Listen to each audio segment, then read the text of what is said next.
வணக்கம். இன்றைய முக்கிய செய்திகள் வாசிப்பது தேன்மொழி ராஜமாணிக்கம். புதிய குற்றவியல் திருத்தச் சட்டங்கள் இன்று முதல் அமல். குற்றங்களுக்கு மிகவும் கடுமையான தண்டனைகள் விதிக்கும் வகையில் சட்டப்பிரிவுகள். 2 நாட்கள் விடுமுறைக்கு பிறகு இன்று மீண்டும் கூடுகின்றது நாடாளுமன்றம். நீட் விவகாரத்தை முன்னிறுத்தி நாடாளுமன்ற வளாகத்தில் போராட்டம் நடத்த இந்தியா கூட்டணி எம்பிக்கள் முடிவு. இளநிலை மருத்துவ படிப்புக்கான நீட் தேர்வை ஆன்லைனில் நடத்த மத்திய அரசு பரிசீலனை நடத்தி வருவதாக தகவல். வினாத்தாள் கசிவு உள்ளிட்ட பல்வேறு சர்ச்சைகள் வெடித்த நிலையில் திட்டம். உங்கள் நிலத்தில் வீடு கட்டிவிட்டு உங்களிடமே வாடகை வசூலிப்பதுதான் நீட் தேர்வு. அரசியல் அமைப்புக்கு எதிரானது நீட் என்றும் ஓய்வு பெற்ற நீதிபதி A.K. ராஜன் விமர்சனம். விக்கிரவாண்டி இடைத்தேர்தலில் திமுகவுக்கு கிடைக்கப் போகும் மாபெரும் வெற்றிக்கு முன்கூட்டியே நன்றி. காணை ஒன்றியத்தில் பரப்புரையில் ஈடுபட்ட அமைச்சர் அன்பில் மகேஷ் நம்பிக்கை. டாஸ்மாக் கடைகளை தனியாரிடம் கொடுத்துவிட்டு தமிழக அரசு கள்ளுக்கடைகளை திறக்க வேண்டும்.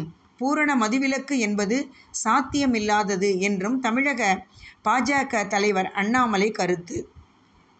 சென்னை வேப்பேரியில் சாலை விபத்தில் சிக்கிய இளம்பெண்ணின் கையில் துளைத்து மறுபுறம் வெளிவந்த கம்பி.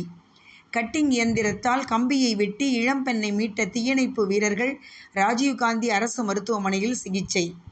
நீலகிரி மாவட்டம் உதகையில் 5 மாத பச்சிளம் குழந்தையை தந்தையே அடித்து கொன்ற கொடூரம். அழுது கொண்டே இருந்ததால் ஆத்திரத்தில் கொலை செய்ததாக தந்தை வாக்குமூலம். திருவள்ளூர் மாவட்டம் கும்மிடிப்பூண்டி அருகே போலீசாரை தாக்கிவிட்டு தப்பியோடிய வட மாநிலத்தவர் உள்ளிட்ட 5 பேர் கைது. கஞ்சா விற்பனையில் ஈடுபட்டதும் வீடுகளில் கொள்ளையடிக்க திட்டம் தீட்டியதும் விசாரணையில் அம்பலம். சிவகங்கை மாவட்டம் கட்டிக்குளத்தில் 5 நாட்களாக மின்சாரம் வழங்காததை கண்டித்து மின்மாற்றிக்கு பூஜை போட்ட மக்கள். இரவில் வீடுகளில் தீப்பந்தம் ஏற்றி நூதன போராட்டம். கடலூர் வண்டிப்பாளையம் பகுதியில் அதிமுக பிரமுகர் கொல்லப்பட்ட விவகாரம். 3 பேர் கைது.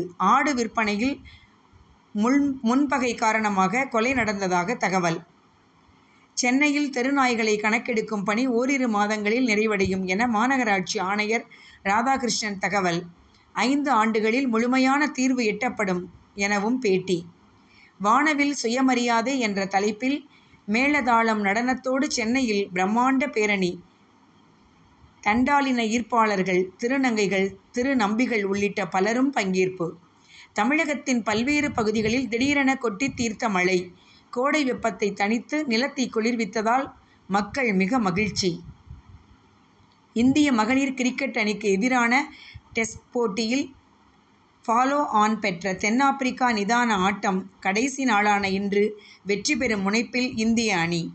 விம்பிள்டன் கிராண்ட்ஸ்லாம் டென்னிஸ் போட்டி இன்று தொடக்கம். முன்னணி வீரர்கள் ஜோகோவிச், அல்கராஸ் உள்ளிட்டோர் களம் காண்கின்றனர். இத்துடன் இன்றைய செய்திகள் முடிவு பெறுகின்றன. நன்றி, வணக்கம்.